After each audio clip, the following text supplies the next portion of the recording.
we've previously been introduced to Autocad and I've shown you the principles of commands, how to apply them.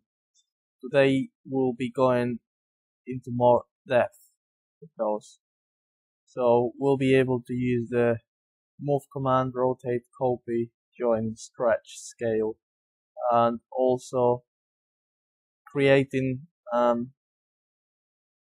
importing blocks. So let's have a look into that.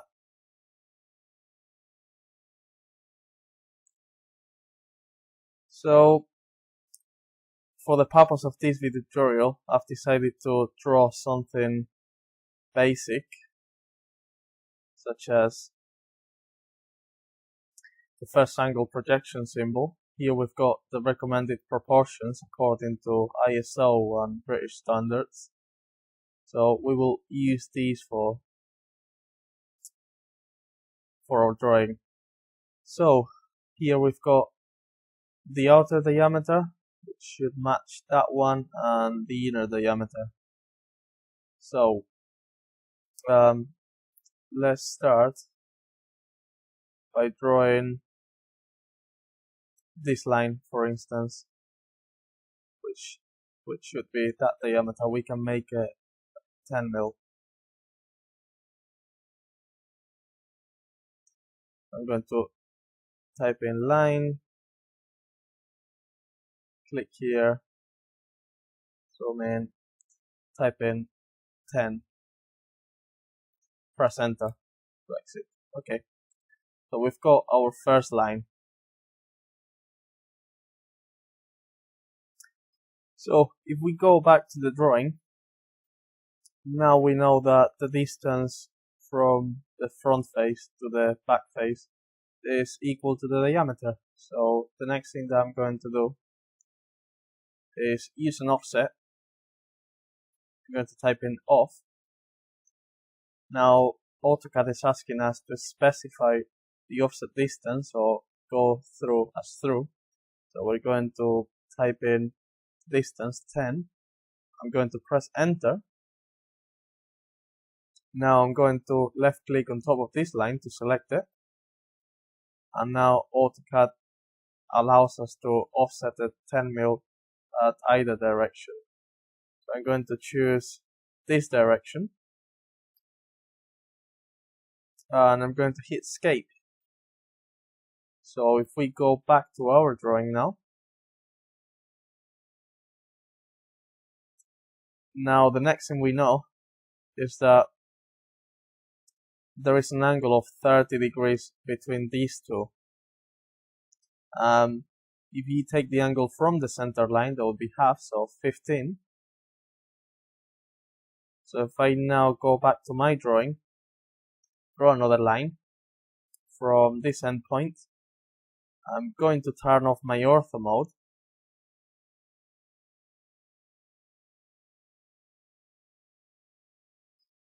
So that's 180 degrees, minus 15, that's minus 165 or 165. So I'm going to oversize the line. So it doesn't matter how long it is, we'll trim it afterwards. So now I'm going to press the tab and type in 165, press enter.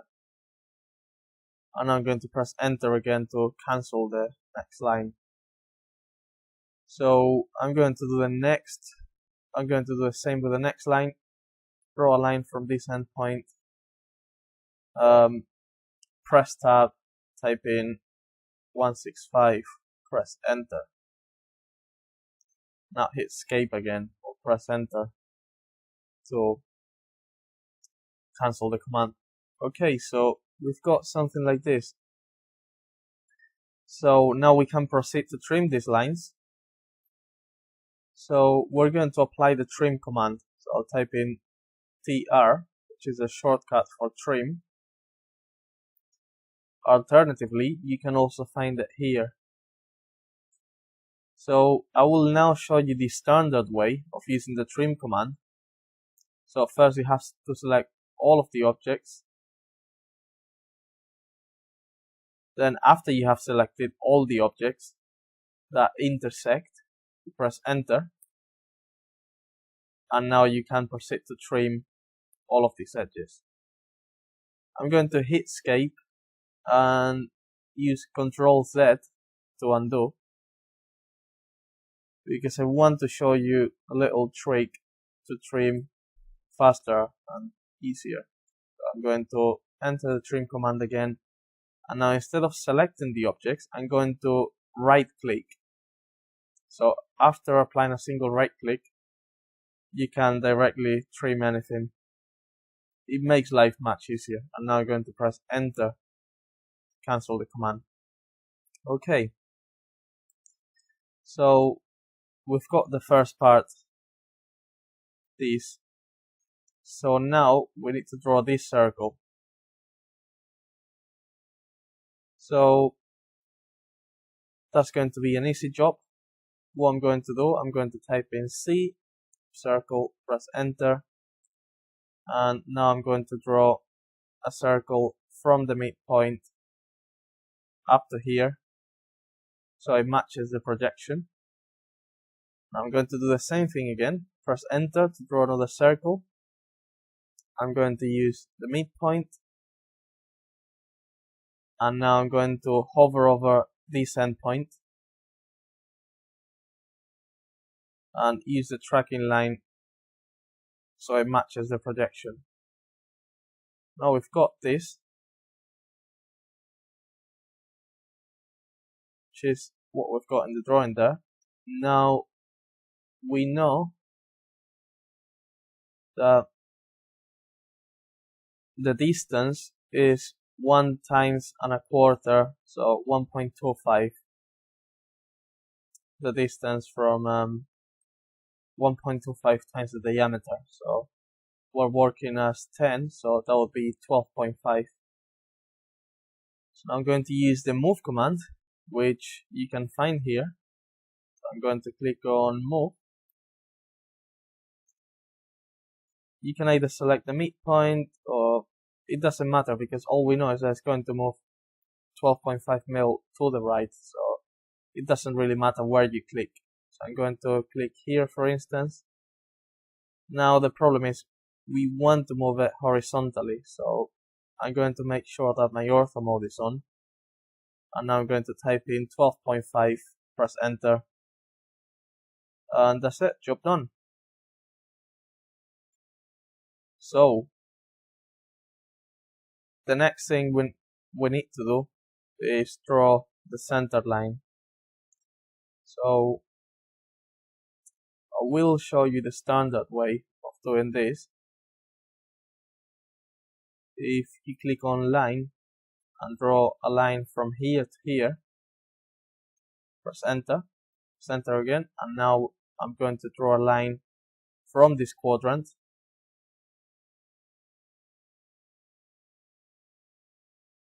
to this quadrant.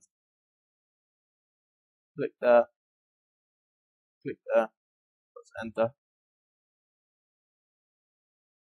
And now, if you wish to oversize it, just highlight the line, click on the endpoint, and now type in the extension. So let's say if you want to extend it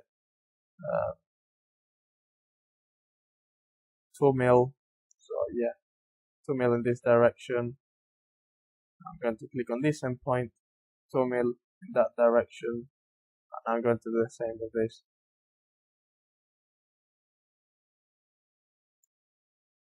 2 mil, 2 mil. So, as simple as that.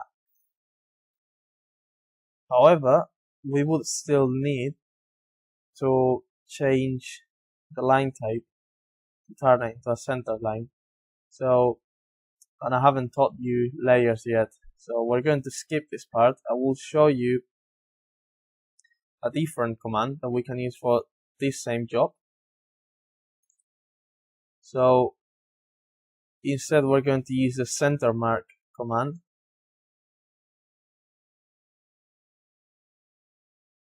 So type in center mark.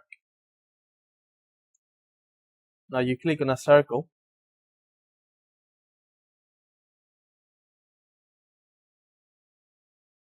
my snap mode is giving me some trouble, so I'm going to turn it off. Okay, so just by clicking on the circle, it places your center mark perfectly aligned. And now I'll be showing you how to use the command center line. Sorry, center line. Type in center line. Select the first line. Select the second line, and it places a center line there for you. Doesn't look like a center line. Looks like a solid line, but if you extend it, you will see it. Or alternatively, you can skip that. Click here, and if you click on this small arrow, you can just extend it.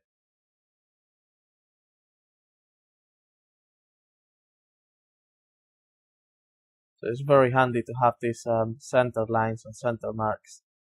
Because otherwise, if you draw usual lines, quite rarely they will meet perfectly. The vertical and horizontal lines, they would rarely meet like this equally in each direction.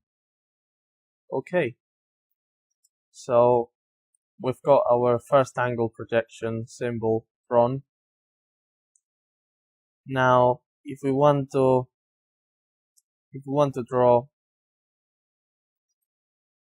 the opposite, third angle projection, we could probably start by drawing. Instead of drawing it, we can just copy this. So the copy command is here, but you can type in CO or copy, press enter, specify a base point, so anywhere, and now we're going to paste it here, for instance, and press escape. So that's how easy you copy something.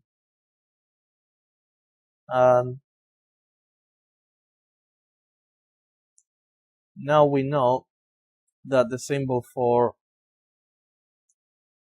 third angle projection is almost identical, but this feature is on the opposite side. So what I will be showing you now is, I have just realized that I have this drawn as 4 separate lines. I'm going to highlight them all and type in join. So that applies the join command, which joins this up into a single entity. If you wish to undo that, just type in explode and press enter. It will explode into 4 lines again. So we will go into more depth with this in the following tutorials, but anyway, so I'm going to now move this item from this midpoint, and now we know that it was projected 12.5 from this quadrant. So what we can do, I'm going to use what I taught you in the previous video. I'm going to hold shift, right click, and apply from. So when it's asking me from, I'm going to click on the quadrant, and now I'm going to type in 12.5. So it's going to move at 12.5 from that point. There we go. So I'll quickly check whether that is correct. Yes, that's fully correct.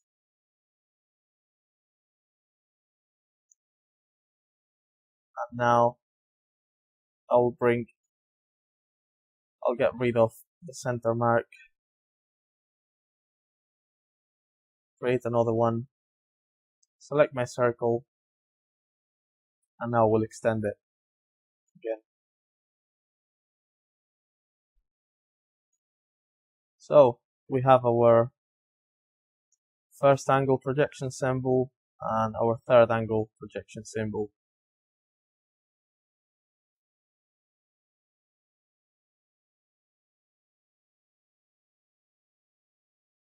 I've just realized I offset this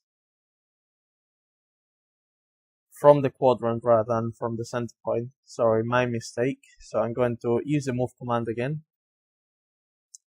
Select my midpoint, shift right click from, I'm going to click on my midpoint.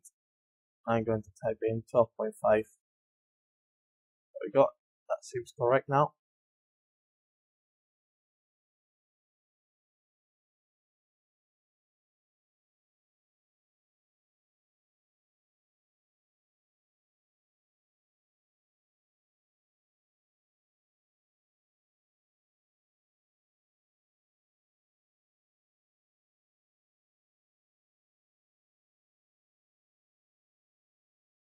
Okay. So now I'll be showing you how to turn these into blocks. So what I will talk to you through now is something to bear in mind. So let's say if I explode this, we have our 4 lines. We can join them. So if I apply the join command and select this, press enter. Now they're joined. But what about if I wish to join this to this circle? If I type in join,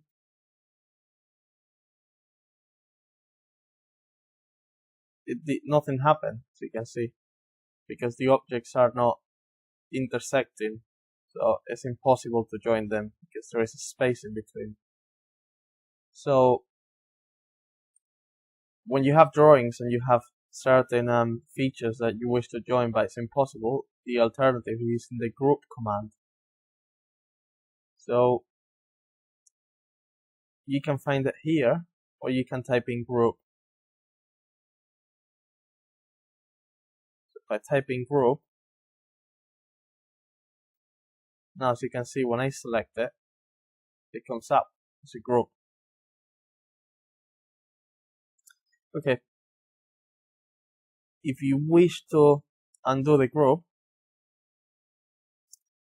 the command explode won't work. As you can read here, 2 were not able to be exploded. So explode is the opposite of join, and group is the opposite of group. So you should always remember that. So let's go to the next one, blocks. So if I, for instance, select this, type in block, now type in the name, so we call it first angle projection, and now we can select a pick point. So click here where it says pick point and select your point. So I'll probably select this point here, this end point, and now click on OK. Now I will do the same with this one. I will select it, type in block, type in the name, third angle projection, select a pick point. So I'll select this quadrant, for instance, click on OK, and now I will delete them off the screen. Now when I go on the block area on my tool menu, here under insert, you can see create, edit, insert. So now if I expand insert, you can see my blocks here. I can select any of them, third angle projection, and now I can paste it. I can insert it as many times as I wish. It can be very handy sometimes.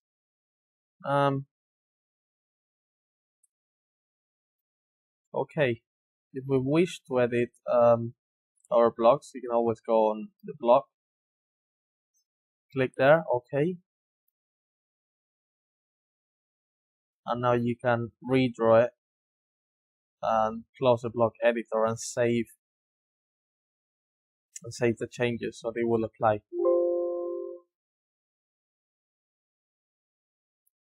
There is something that many of you will ask, which is, oh, how do you actually delete a block? Because what if you did something, you wish to redo a block with the same name, or okay, so that's very simple to do. Well, it's not so simple, but it's just hidden. So we're going to use the purge command. So type in purge, and now if we go on blocks, first angle and third angle, highlight them, click on purge, and then say purge this item, purge this item. Now when we go back to blocks, it will be gone. So, small recap from this video.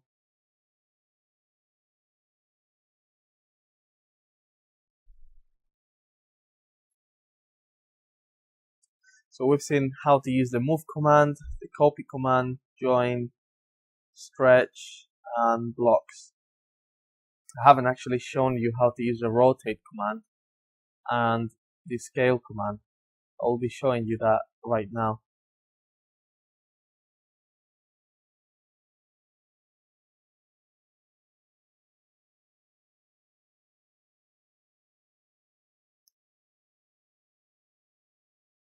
So for instance, I have my block.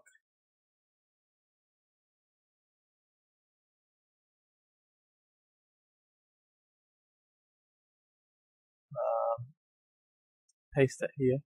So right now when I click on it, it's a complete block.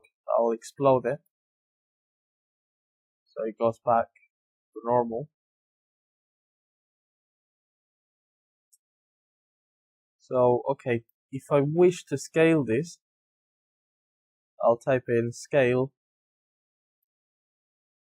specify base point, so wherever it can be here, specify scale factor.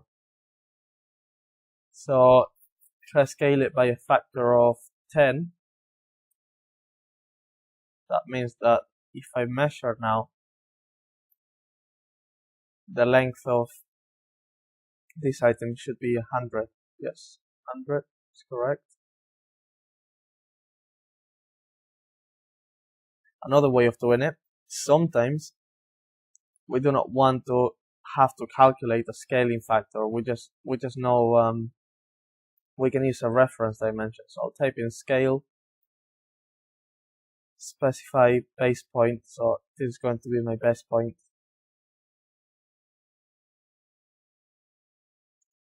I'll try again for some reason. Scale, select objects, enter, specify base point, and down here in the screen, I just saw a second ago, it gave me the option to type in reference. So I think by typing in R, pressing enter, now we can specify the reference length.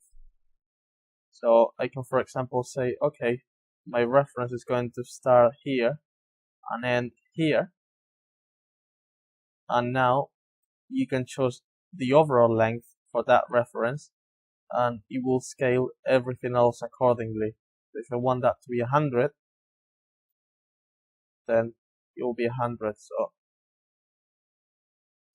it is very useful when you want to scale certain object evenly, and you know the dimension of one of the lines, you know what the line should be. So you can just do that rather than dividing and having to calculate the actual scale factor. Okay.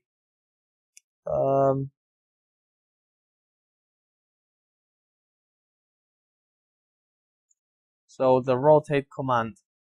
So if we wish to rotate an object, if I, for example, wanted to create a third angle projection symbol out of this, I can for instance, use the mirror command,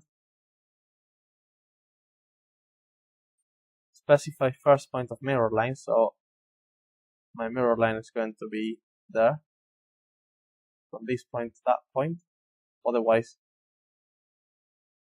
it would mirror in this direction, so that's going to be the one. Erase source object, yes, so it deletes the original one. And now if I want to turn this 360 degrees, I'll type in rotate. I want to rotate it around the geometrical center, so I'll use my snap override, shift right click, and click on mid between 2 points. Now select my midpoint number 1, midpoint number 2. So now I can rotate it around the actual center evenly. There we go. And that's another way to get your third angle projection from your first angle projection symbol. Save a bit of time. And as you can see, our center mark, the line type scale has grown. That's because we scaled the entire object. In the next few videos, I'll be showing you how to scale lines and do these things. So we've seen everything. Everything in the tutorial is now covered. We've even seen a few more commands like group, mirror. In the next videos, we'll be putting all of this into practice again and learning a few other new ones. So thank you very much for watching, and I'll see you in the next one.